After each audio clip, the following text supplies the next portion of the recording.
Sa kasalukuyan, naglalakad kami sa dating daanan nila. Isa sa mga kapatid ni Osama Bin Laden ay dating nakatira dito. Hindi ako makapaniwala. So ito ay dating pag-aari ng kapatid ni Osama Bin Laden.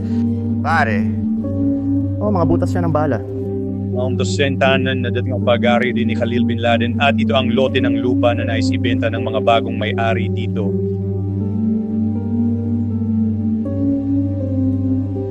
Kakagawa lang namin sa loob. Sige.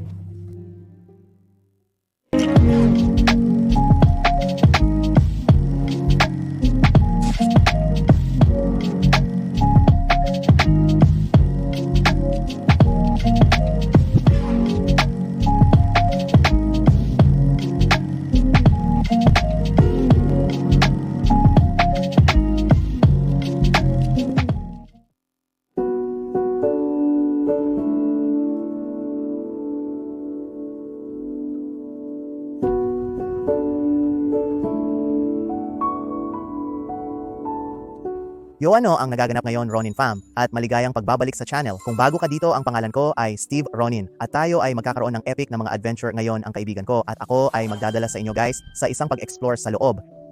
Ang abandonadong mansyon na dating inakala na pag-aari ni Osama Bin Laden ay pag-aari pala ng isa sa kanyang 54 na kapatid. Binili ito ng kapatid noong dekada ng 1900 na raan siyam na po sa halagang dolyar, 1.6 na milyon, malaking halaga para sa panahong iyon.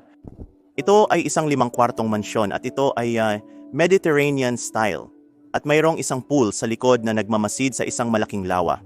Ito ay nandito sa Florida, ngunit hindi ito mukhang ganun. Ngayon ang lugar na ito ay malungkot na abandonado na sa mahabang panahon. Sa tingin ko ang kasalukuyang presyo na hinihingi ay 2 milyon kahit na... Oo, ang lugar na ito ay may maraming kasaysayan, bagaman maraming mga nakaraang may-ari sa nakaraan.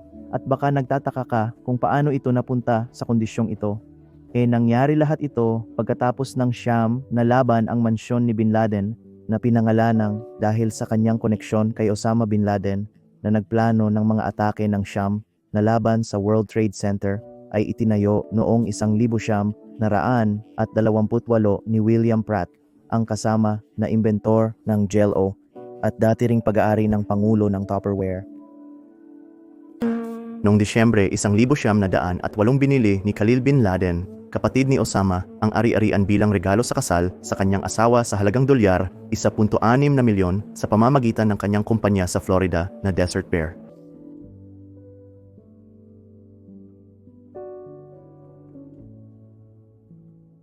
Matapos ang mga atake ng siyam na laban, umalis si Khalil at marami niyang kamag-anak papuntang United States. Sa kabila ng koneksyon sa rehiyong kilala sa terorismo at mga katanungan sa pagdala ng mga Arabo sa paaralang panglipad sa Florida na di kasali sa mga pag-atake, may mga alalahanin sa kaligtasan. Ang mansyon ay naiwang bakante at nagdusa sa pinsala mula sa mga vandal bago ito ibinenta noong 2006 kay Alim Hussein na kalaunan ay nahatulan ng $1 9 milyong scam sa real estate.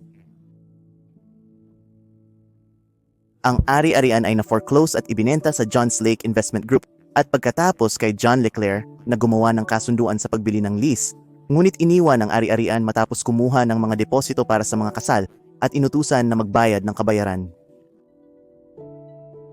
Noong 2014, binili ni Gary at Dana English ang ari-arian sa halagang 2 milyon at tinangkang ibenta ang isang bahagi nito para sa isang luxury apartment, ngunit tinanggihan ito ng mga komisyoner ng lungsod. Nag-file ng bankruptcy si English at na-foreclose ang ari-arian noong 2019 at muling ibinenta sa Cornerstone Group Development Limited Liability Company para sa dolyar 7.7 milyon. Sa nukwayo, hindi daw patiyak ang kinabukasan ng mansyon. May mga chismis na posibleng gibain ang mansyon.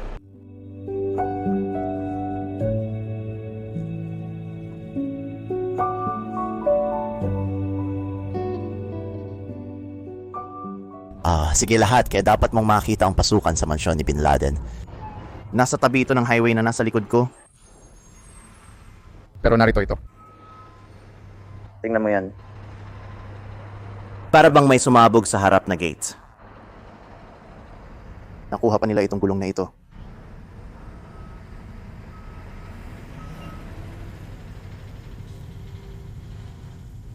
Naglalakad kami ngayon sa daanan na dating ginagamit nila. Hindi ako makapaniwala na isa sa mga kapatid ni Osama Bin Laden ang dating nakatira dito. Sa marami sa inyo ng mga nanonood ay malamang hindi naisip iyon. Pero oo, dito siya nakatira sa Florida. Ito ang kanyang tahanan. Pero nang kumamangyari ng 9/11, alam mo, itong kapatid niya, nakakatanggap siya ng maraming banta sa buhay. Kaya kinailangan niyang tumakas mula sa kanyang tahanan. Narinig ko ang pagtsismis na ito ay ang bangka na pag-aari ng kanyang kapatid dito. O malamang tingnan mo, nakaupo lang to dito. Nandyan na yan ng ilang taon. Sigurado ako tingnan mo yung mga gulong. Oo, talaga. Oh.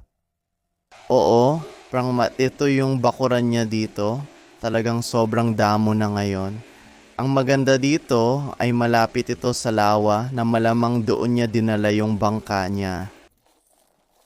Talagang mayayaman din ang nakatira dito dahil may mga malalaking mansion na nakaupo lang doon. Kaya dapat ay interesante na malaman na ikaw ay nakaupo sa tabi ng taong ang kanyang kapatid. Gaya ng paglilinis ng Federal Bureau of Investigation sa kanya, nilinis din ito ang 9/11. Halos walang kinalaman si Osama Bin Laden sa ika-11 Setyembre, ngunit dahil sa kanyang koneksyon sa pamilya, maraming galit ang kanyang natanggap. Oo, maraming tao ang dumadating dito. Bagaman nakita ko ang lugar na ito sa TikTok. Nandito ka na ng 2 beses ngayon. Yeah, ito ay tayara ko na nadaanan ko. Minsan pumasok ako dito sa unang beses, nung huling beses. Pero parang kami ang kauna-unahang nag-film ng detalyado sa lugar na ito. Ano ba itong gusaling ito? Mukhang kubo, bumagsak na lang ng ganun-ganun na lang. Hindi ko alam kung ano. Parang sakahan ng lugar na ito.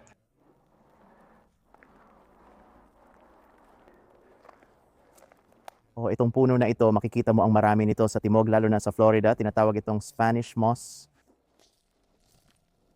Grabe, maganda talaga ang hitsura ng buong daanan papunta dito. Parang bumabalot sa lugar na ito. Mukhang magandang tahanan. Pare, na hindi ako magsasawa sa daanan na ito. Gusto ko kung paano nakalagay lahat ng mga punong ito dito. Ang ganda. Tignan mo, hindi mo talaga matatalo yan. Oo, lalo na dahil nagbibigay ito ng sapat na lilim, perpekto para sa mainit na panahon na ito. Naiintindihan ko kung bakit ginawa nilang venue para sa kasal. May isa sa mga garahe na meron sila na mukhang kasya ang hanggang 4 na kotse. May isa pang garahe o bodega doon sa ibaba. Mukhang kabalyerisa. Oo, sa tingin ko kabalyerisa ito dati.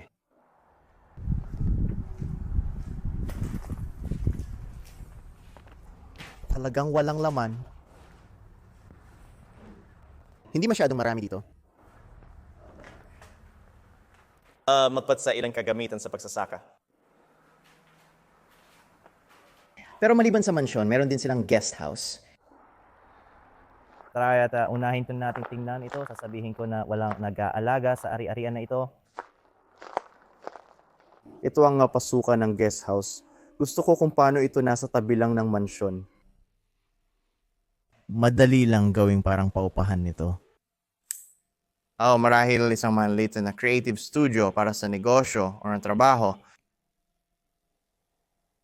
Sobrang laki ng espasyo.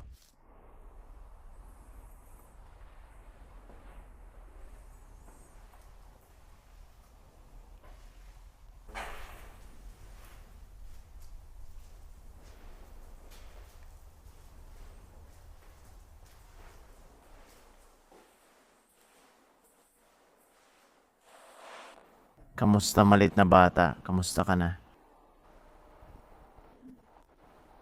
Nakarelax lang doon? Hoy, lumapit ka sa aking kamay.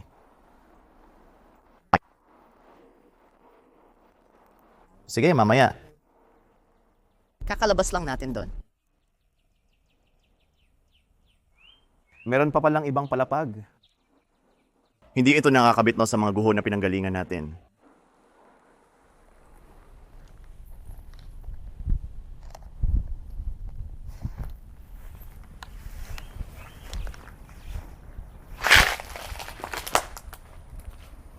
Maaari Skybake kuha ang daanan patungo sa guest house na ito. Ito ang magiging proteksyon mo mula sa kalikasan kung paano ito natatakpan. Mayroon pa itong sariling mga garahe. Kasya ang 3 kotse. Makikita mo ang hagdan para umakyat sa ikalawang palapag.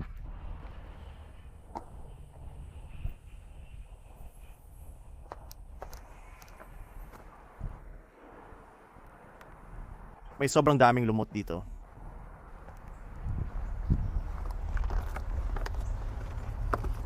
Ay, nandyan ka pala. Kaya ito ang ikalawang palapag. Kakabahan na hindi ka makakapunta sa unang palapag mula rito? Oo, maganda ito. Maganda kung ako ang may-ari ng lugar na ito, gagawin ko itong guest house na Airbnb rental. At tupan mong si upahan ang unang palawag at ang ikalawang palawag o ang isa pang paraan ay tumira dito habang inuupahan mo ang mansyon o unang palatandaan ng mga kasangkapan.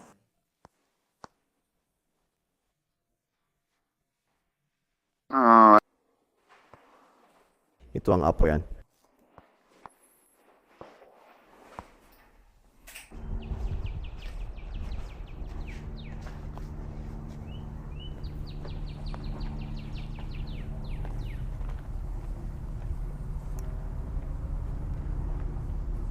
Ito na.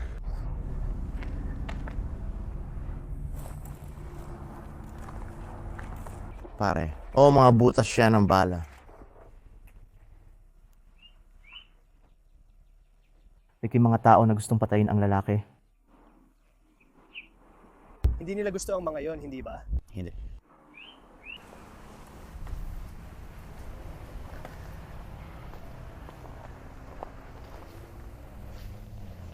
Kaya ito ang likod ng mansyon. Maroon nito ngayon magandang pool.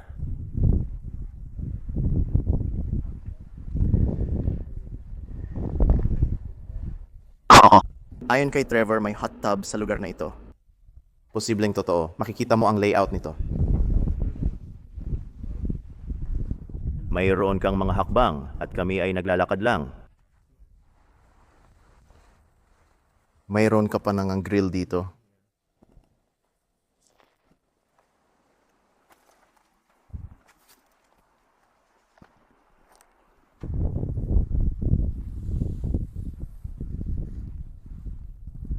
Hindi naman masama ang pool na ito.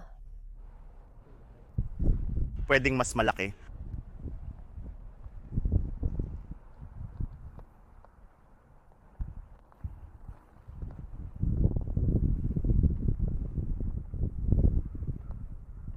Isang diving board. Mukhang ito'y para sa isang bata.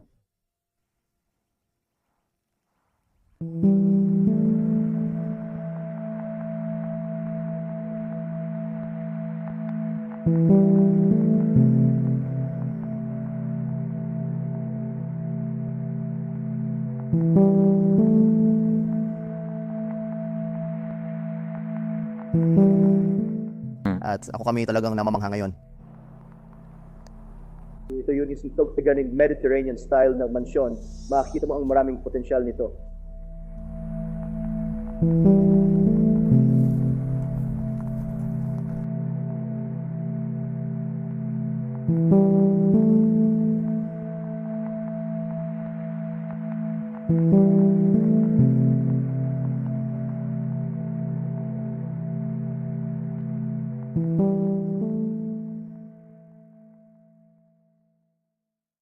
Sige lahat.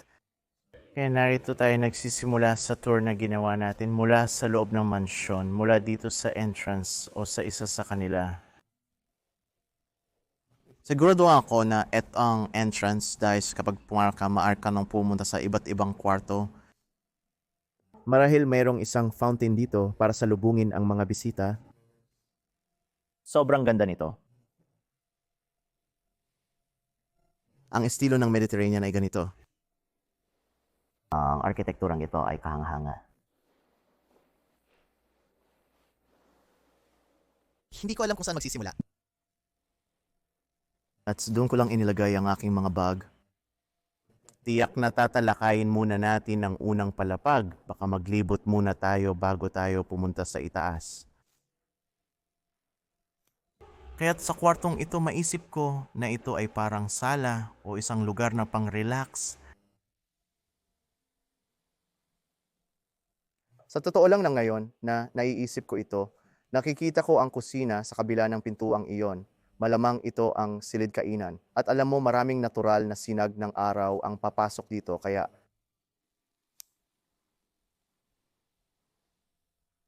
May nakasabit na chandelier.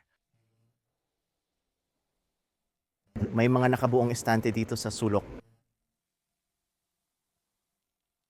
Alam ko na nang unang marinig ko tungkol sa lugar na ito, si Adam Dawu talaga ang nag-post nito sa kanyang channel.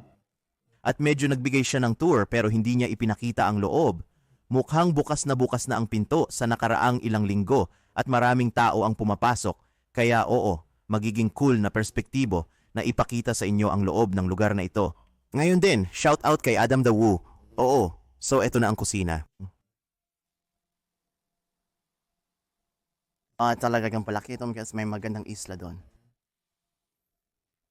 Mukhang tinanggal na ang mga kagamitan dito, ang lugar ay ganap na naalis. Para sa totoo lang, ito ay dahil may maraming kasaysayan ang lugar na ito at walang talagang nakakaalam tungkol sa kinabukasan ng lugar na ito. Kaya talagang gusto kong pumunta dito, suriin ito at medyo idokumento ito bago mangyari ang anuman dito sila. Dahil baka gibain nila ito, grabe talagang maganda ito, dito rin ako. Hula ko gagawin mo itong parang isang bar area, ang kisame ay kahanga-hanga. Medyo mataas sila, may mga built-in na ilaw sa kisame. At yung mga bintana ay talagang kahanga-hanga ngayon si Trevor. At ako, sa totoo lang, sa tingin namin, ito ay sanhi ng isang bala. Ngunit dapat itong nabaril mula sa loob dahil sa epekto nito. Mukhang itong likurang pasukan o labasan ay magdadala sa ibang gusali doon.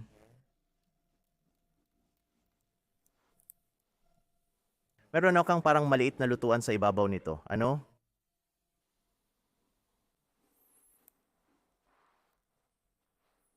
Ano itong bagay na ito? Parang isang basurahan.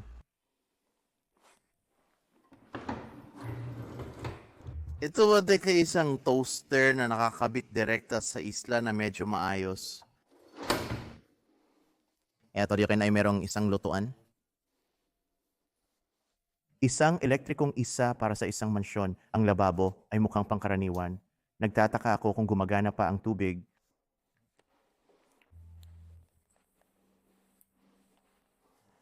Kaya iyon ay humahantong pababa sa basement. Titingnan natin iyon. Pagkatapos natin mag-explore dito sa taas, may isa pang hagdanang patungo sa ikalawang palapag. Kaya meron tayong malit na pasilyonan. na humahantong dikin sa spiral na hagdanang nasa gitna, mayroon kang banyong ito. may dalawang gripo na gumagana. Talagang malaki ito.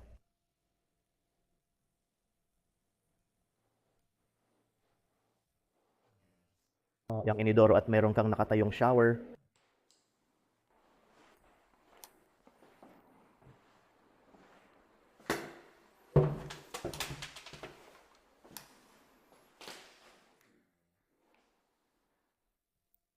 Tama, mukhang to ang sala talaga. Tingnan mo kung gaano kaluwag ang sala na ito.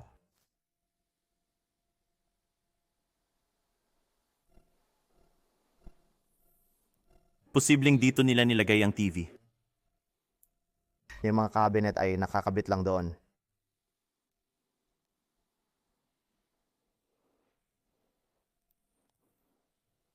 Medyo random ito. Meron tayong dishwasher dito. Kakaiba ito, bakit nila ilalagay dito?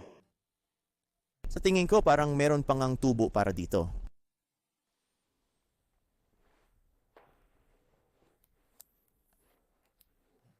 Isang random na bag.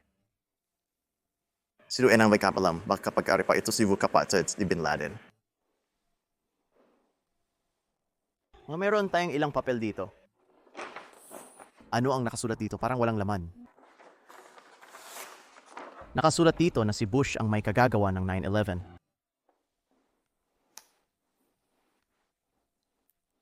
Mukhang sa isang panahon ay may chiminea din ng kwartong ito.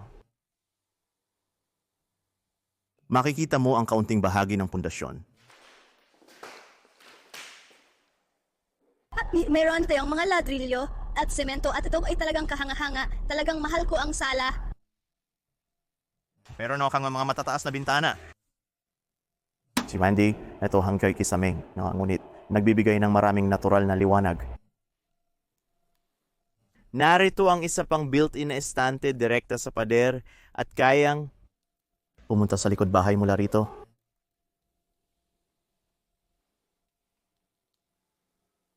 Halos tapos na kami sa paglilibot kami.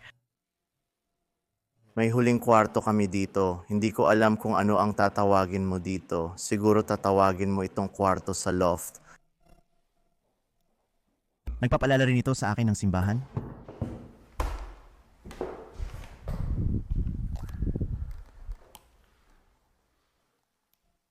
Anong kalokohan to? May Trevor doon sa taas. Palagay ko ay maaari kang umakyat doon mula sa ikalawang palapag. Oo, bakit meron sila nito? Ang yugyog na iyon.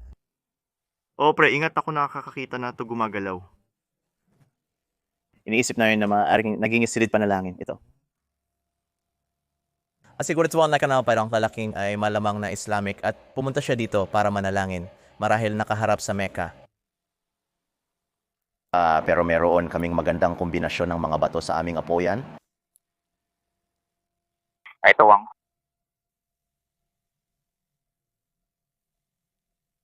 may mga taong dumarating dito para kumuha ng larawan. May nakikita akong ilang props gaya ng mga nakasinding kandila.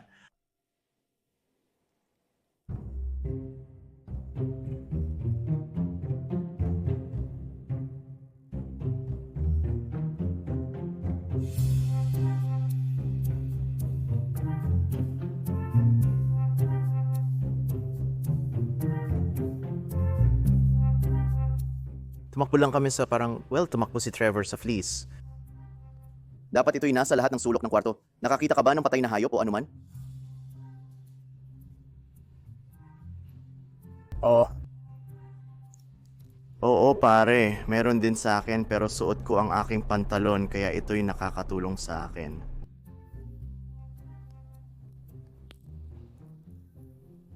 Oh, aking Diyos.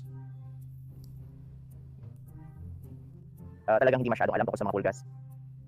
meron.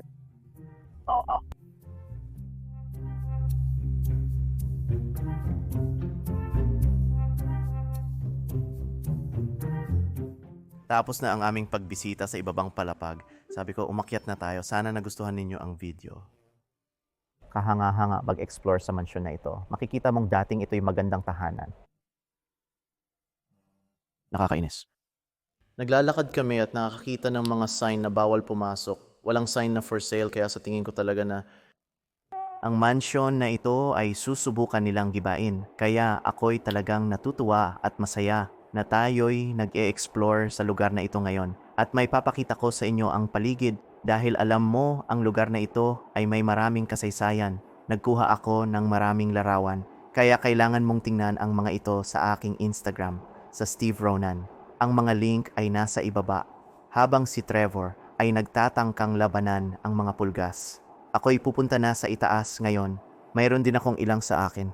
Medyo nakakainis. Kailangan nating pumunta sa tindahan para bumili ng pamatay sa pulgas. Sumpa ang lugar na ito.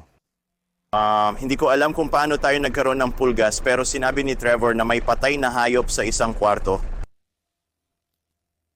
Sa anunan, galakad na kami na ngayon. Parang kalahating hagdan na paikot at nasa ikalawang palapag na kami. Nasa totoo lang ang huling palapag.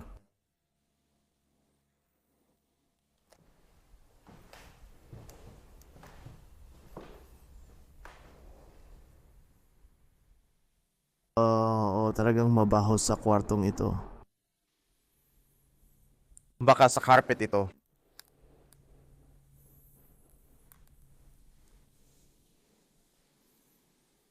Mukhang ito ay isang silid tulugan. Medyo malaki ito. Mukhang ito sana ay magiging magandang silid tulugan. Mayroon ding itong sariling banyo na nakakabit dito. Marahil doon nagmumula ang amoy.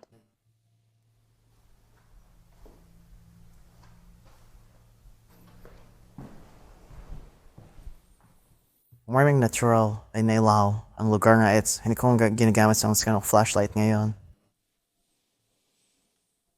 May isa pang kwarto.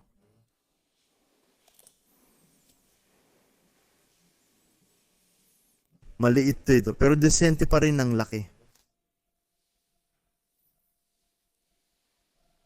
Mayroon pa ring ilang dekorasyon ng Halloween na nakasabit.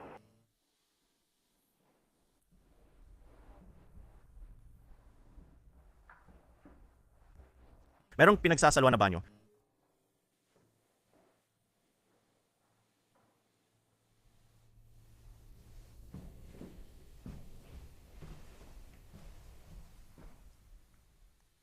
Your may have worry wording at suway si perfect para sa mga subata.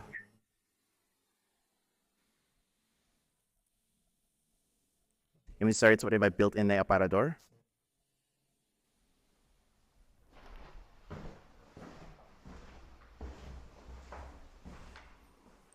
May isa pang set ng hagdan dito. Humahantong pabalik sa unang palapag.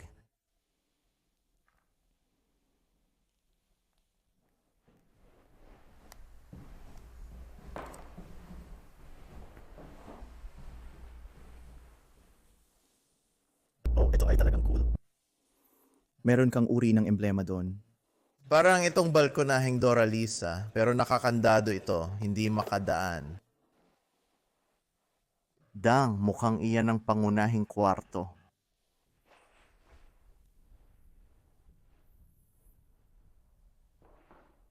Oh, marami kang malalaking kwarto sa mansyong ito.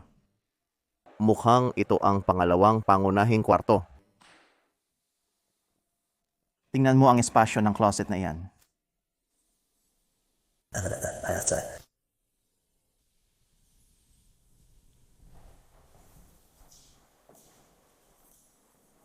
Ito ay may sariling banyo.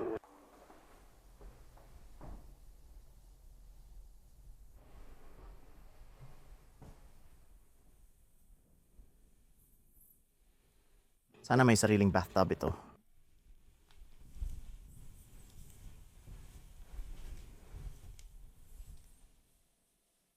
Oh, ito talaga ang pangunahing kwarto. Pinakamalaking kwarto sa ngayon.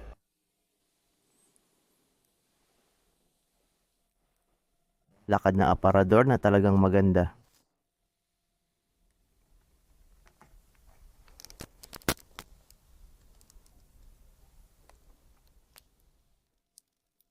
May mga hanger pa rin na nakasabit dito Nakapagkasya ka ng maraming damit. Pero mukhang marami sa mga kwarto ay parang sumasailalim sa ilang renovasyon. Ito ay patungo sa lugar na mukhang katedral. Oh. Ito ay isa pang walk-in closet na mas malaki.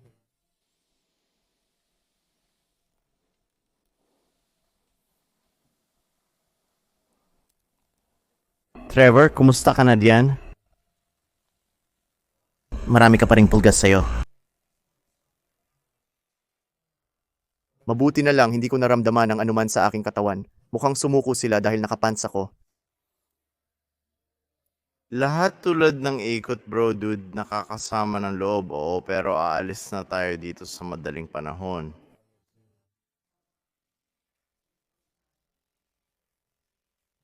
Baka tumalon sa tubig, napapatayin ba nito sila ng mabuti o baka hindi. Hindi ko alam kung gaano ito kaligtas. Hindi ko nga alam kung ito ba ay ginawa para sa mga tao na tapakan. Mukhang nagtatayo sila ng isa pang palapag dito sa itaas.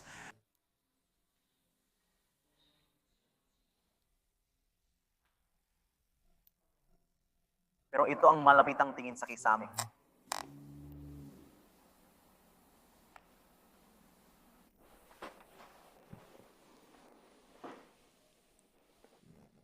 Ang ganda ng hitsura ng banyong iyon. Tingnan mo yan. Walang duda na ang paborito kong kwarto sa mansyon. Wow.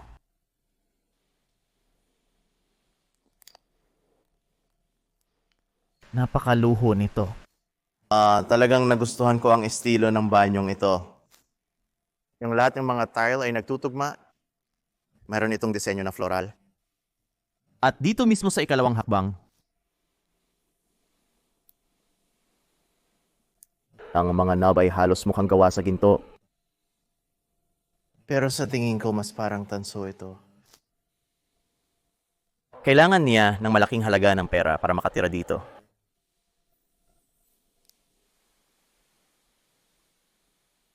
At tingnan mo, nakaharap ito sa lawa.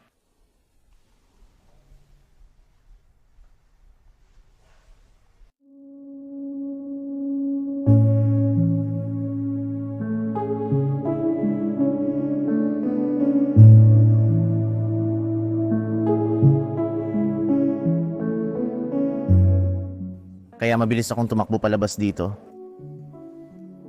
Makikita mo na may mga pugad ng mga putakti sa paligid ng banyo doon sa taas.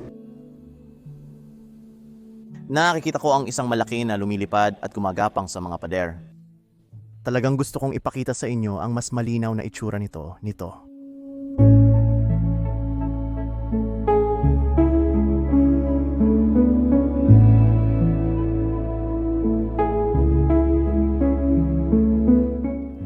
Diyos ko, maraming pugad dito pero gusto ko lang ipakita sa inyo agad ang nakatayong shower. Tignan mo kung gaano kalaki iyon, kasya ang higit sa 3 tao doon. Oh, ang paborito ko talaga ay ang bathtub. May mga jet. Ito sana ay sobrang nice at relaxing.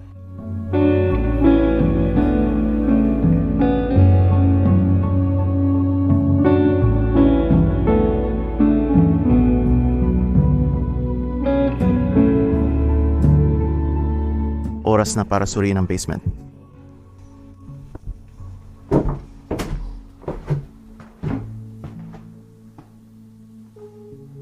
Medyo malit ito dito sa ibaba ay. Inaasahan ko na mas malaki para sa isang mansyon. Oh, ito ang hitsura nito. Simpleng espasyo para sa imbakan. Isa pang dahilan kung bakit ayaw kong magtagal dun sa ibaba ay dahil hindi ko alam, baka may kwarto na puno ng pulgas sa basement, baka isa yun sa kanila. Baka iyon ang dahilan kung bakit may pulgas tayo.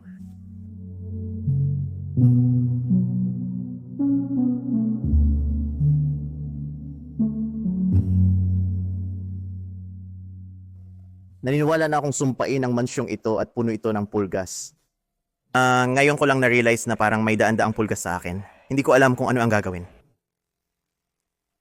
Ikaw ay eksperto sa pulgas, mag-iwan ng komento sa ibaba. Malapit na akong magpunas ng mga ito at tumakbo palabas para sa aking buhay. Sana ay mawala ang mga ito. Siguro mga 70% sa akin.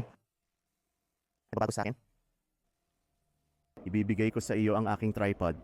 Nakuha kita. Oo, kahit ilipat ko pa ng konti ang bag ko, maubos na ako dito.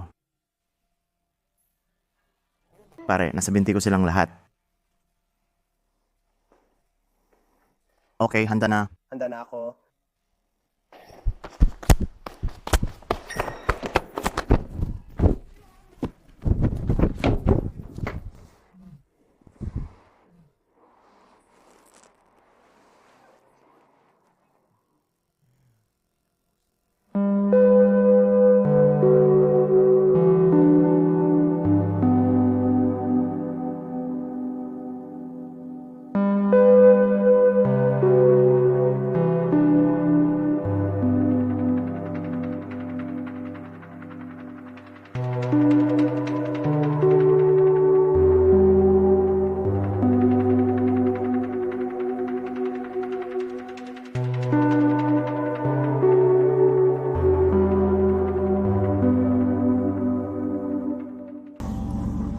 Magandang balita, natapos na namin ang paggalugad.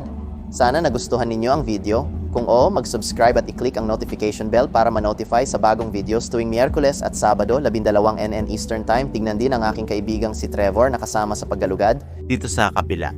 Salamat sa pagdala sa akin dito, pare. Grabe, isa ito sa pinakamagandang mansyon. Ipaalam sa akin sa mga komento ang pinakagusto mo rito.